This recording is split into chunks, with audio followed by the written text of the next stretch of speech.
Hello and welcome to GK with BK. In this video, we will discuss 10 important questions for all competitive exams. So let's start today's session. आज का हमारा पहला question है कि किस मुगल शासक के शासनकाल को मुगल कालीन स्थापत्य कला का स्वर्ण काल कहा जाता है। फ्रेंड्स, इस क्वेश्चन का आंसर होगा शाहजहाँ के काल को, जो कि 1627 से 1657, इस टाइम पीरियड को स्थापत्य कला का स्वर्ण काल कहा जाता है इसे। और चित्रकला का स्वर्ण काल किसे कहा जाता है? जहांगीर के समय को कहा जाता है, 1605 से 1627। और अकबर के काल सबसे बड़ा लंबा शासन मुगल बादशाह में सबसे लंबा शासन इसका होता है, 1556 से लेके 1605 तक। औरंगजेब के शासनकाल की बात करें हम तो इसका शासनकाल होता है 1658 से लेके 1707 तक का। बात करते हैं हम शाहजहाँ के स्थापत्य कला की, तो शाहजहाँ के काल में देखते कौन कौन से इमारतों का निर्माण हुआ है। तो पहले बात करते हैं आगरा। तो आगरा में जो आगरा का किला है, आगरा का किला तो अकबर ने बनवाया था।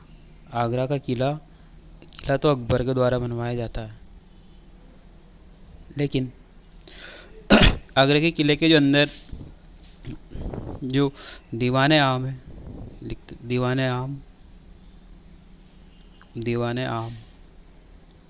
दीवाने खास, रंगमहल, शीश महल,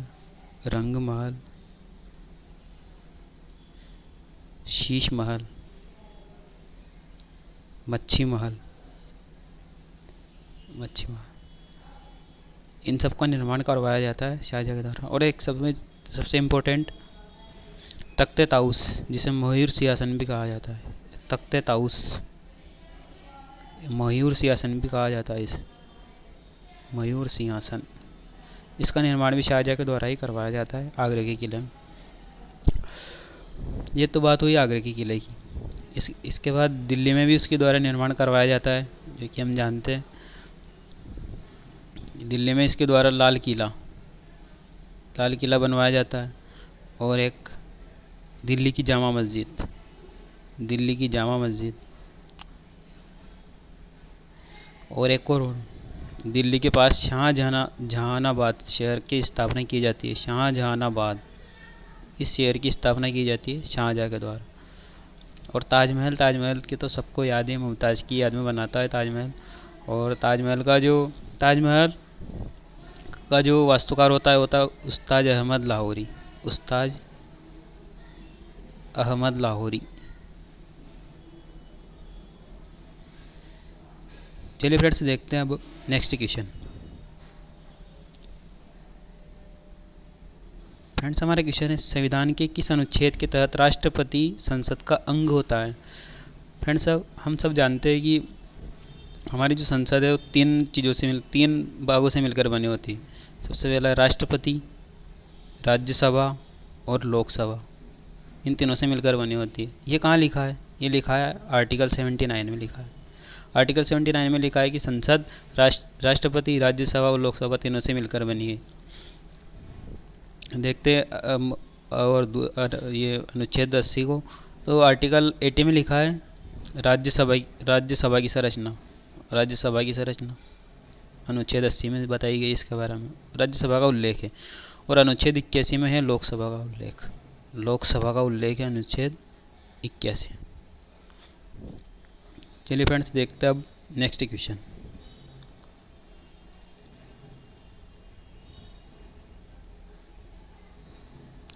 फ्रेंड्स, हमारा नेक्स्ट क्वेश्चन है कि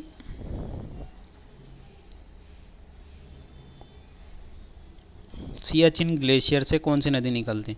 फ्रेंड्स, हम जानते हैं कि जो जम्मू कश्मीर वाला क्षेत्र है, ये ऊपर वाला, वहाँ काराकोरम रेंज, वहाँ ही है सियाचिन ग्लेशियर और रिमो ग्लेशियर।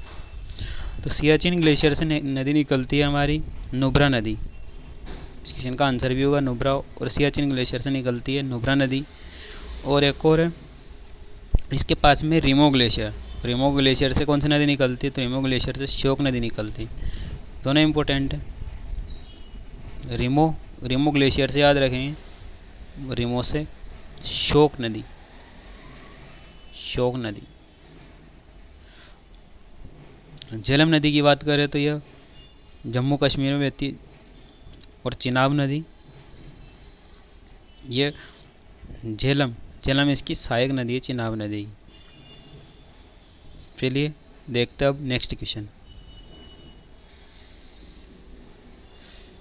नेक्स्ट हमारे क्वेश्चन है कि विडाल टेस्ट किस रोग से संबंधित है? फ्रेंड्स, इस क्वेश्चन का आंसर होगा टाइफाइड के लिए जो टेस्ट करवाया जाता है उसे बोलते हैं विडाल टेस्ट। और अन्य ऑप्शन की बात कर लेते हैं। तो जो एड्स के लिए कौन सा टेस्ट करवाया जाता है? एड्स का full form acquired immuno deficiency syndrome होता है। और इसके लिए जो टेस्ट करवाया जाता है उसे एलिजा टेस्ट बोला जाता है। एलिजा टेस्ट एड्स के लिए करवाया जाता है। डिप्थीरिया के लिए जो शिक टेस्ट बोला जाता है, शिक टेस्ट डिप्थीरिया के लिए करवाया जाता है। हेजा या कोलेरा इसके लिए करवाया जाता है स्टूल टेस्ट।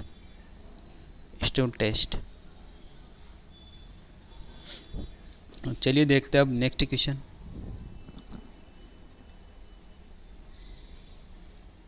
फ्रेंड्स, हमारा क्वेश्चन है कि नीलहरित शैवाल, जिसे इंग्लिश में बोला जाता है साइनोबैक्टीरिया, को किस वर्ग में रखा जाता है? तो कल हमने देखा कि था कि जो पंचजगत वर्गीकरण दिया था वीटेकर के द्वारा जो पंचजगत वर्गीकरण दिया गया था, उसमें पहला था हमारा मोनेरा, प्रोटिस्टा, फंगाई, प्लांटी और एनेमिलिया। ये 5 एनेमिलिया ये पांचों देखे थे हमने। नीलहरित शैवाल को उन्होंने रखा था मोनेरो में।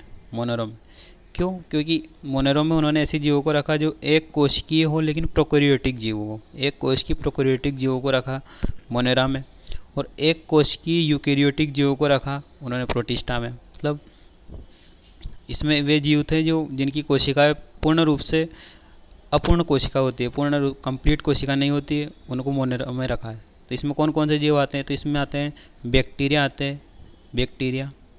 सभी बैक्टीरिया मोनेरो में ही आते हैं। साइनोबैक्टीरिया, ये जो नीलहरित शैवाल है, ये इसमें आते हैं। बात करते हैं प्रोटिस्टा की। प्रोटिस्टा में कौन सा आते हैं? प्रोटिस्टा में आते हैं सभी परजीवी, सभी जो प्लाज्मोडियम परजीवी है वो परजीवी संघ इस प्रोटिस्टा में आता है। उदाहरण, परजीवी में कौन कौन सा आते हैं? इसमें आते हैं अमीबा, पैरामीशियम, यूग्लिना, ये सभी प्रोटिस्टा में आता है। फंगस, इसमें जितने भी फंगल इन्फेक्शन वाले जो फंगस होते हैं वो सब इसी में आते हैं, फंगाई में। प्लांटे में सभी प्लांट आ जाते हैं। और एनेमिलिया को 2 भागों में उन्होंने बांटा था, एक कशेरुकी और एक अकशेरुकी। और अकशेरुकी। तो फ्रेंड्स, देखते हैं अब हमारा नेक्स्ट क्वेश्चन।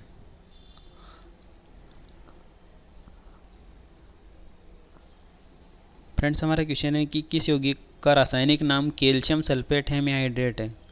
फ्रेंड्स, इस क्वेश्चन का आंसर होगा plaster of Paris.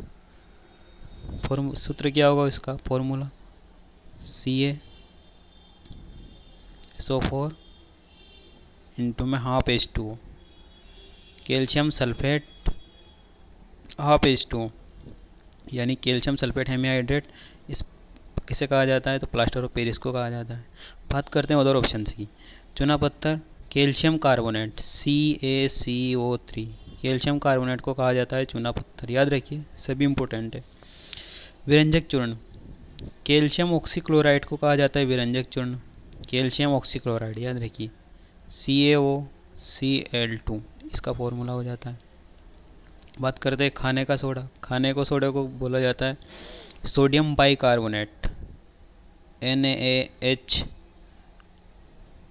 CO3 sodium bicarbonate, खाने का सोडा या फिर बेकिंग सोडा भी कहते हैं इसे। और कास्टिक सोडा की बात करें तो NaOH बोला जाता है, सोडियम हाइड्रोक्साइड, उसको कास्टिक सोडा बोला जाता है। धावन सोडा, धोने का सोडा जो होता है उसको बोला जाता है सोडियम कार्बोनेट, Na2CO3 10H2O। ये होता है हमारा धावन सोडा, धावन। चलिए देखते हैं नेक्स्ट क्वेश्चन।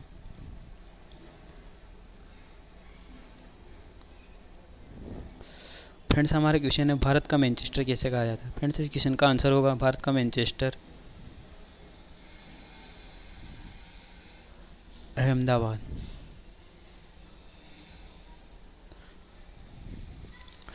बात करते हैं उत्तर भारत की, तो उत्तर भारत का मैनचेस्टर कहा जाता है कानपुर को, दक्षिण भारत का मैनचेस्टर कहा जाता है कोयम्बटूर को, और भारत का मैनचेस्टर कहा जाता है अहमदाबाद को। चलिए देखते हैं अब नेक्स्ट क्वेश्चन।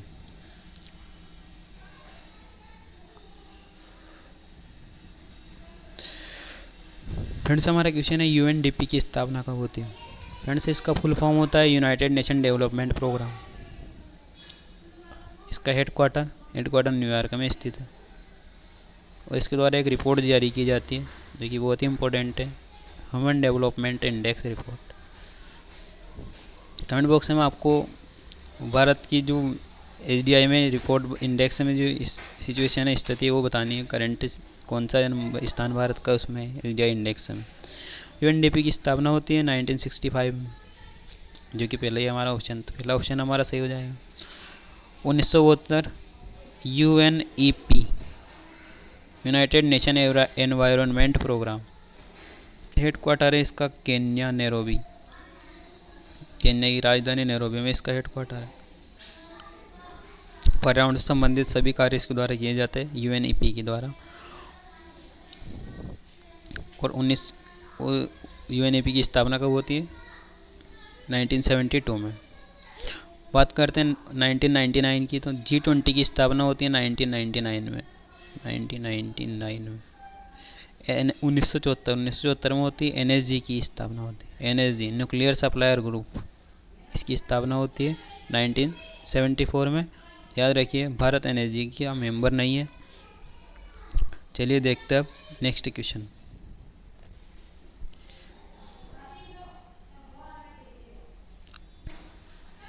फ्रेंड्स हमारा क्वेश्चन है शांत घाटी राष्ट्रीय उद्यान किस राज्य में स्थित है।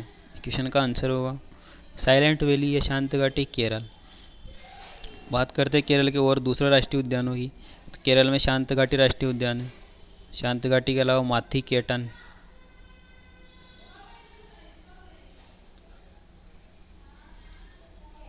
अनामुडीशोला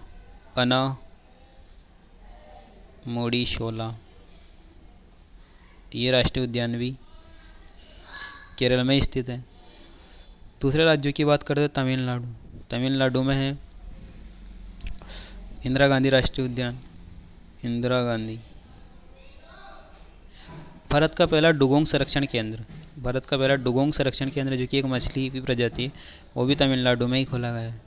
मन्नार मेरीन राष्ट्रीय उद्यान भी यहीं स्थित है, मन्नार मेरीन। मुकुर्ती मलाई या मुकुर्ती राष्ट्रीय उद्यान, ये भी तमिलनाडु में ही स्थित है।